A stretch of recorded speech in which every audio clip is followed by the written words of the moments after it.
पेड़ों की कटाई का जो सबसे बड़ा कारण है वो है मांसाहार। दुनिया की जो 70% पेड़ों की कटाई है, 70%, समझ रहे हैं, 70%, मतलब सबसे ज्यादा पेड़ों की कटाई मवेशियों को खाना खिलाने के लिए होती है, खाना उगाने के लिए होती है, जिसको आप बाद में काट के खाएं। जैसे कि मुर्गे को पैदा किया गया पोल्ट्री फार्म में, अब उस मुर्गे को खिलाने के लिए बहुत सारा सोए चाहिए, अब उस सोए की खेती करनी होती है, और उस खेती करने के लिए अमेज़न के सबसे ज्यादा जंगल काटे जाते हैं। और अंततः क्या होगा, वो मुर्गा बड़ा हो जाएगा, कसाई के यहाँ पे चला जाएगा, फिर आप उसको खरीद के खाएंगे।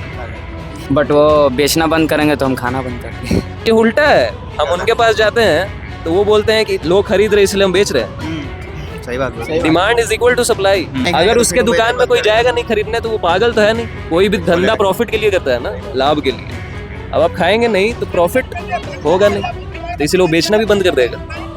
समझे? आप भी खाते हैं, आप भी खाते हैं, आप भी खाते हैं। लेकिन मेरे मांस खाने से अगर इतने पेड़ कट रहे हैं और गर्मी बढ़ रही है, धरती तप रही है, जानवर विलुप्त हो रहे हैं, क्योंकि पेड़ कट रहे हैं तो जंगल बर्बाद हो रहे हैं, तो उस जंगल के जीव जंतु कहाँ जाएंगे? मरेंगे। तो मेरे मांस खाने के कारण इतना विनाश हो रहा है, इससे अच्छा मैं मांस त्याग दूं, क्योंकि मांस के बिना भी तो आप जीवित रह सकते हैं खा पी के।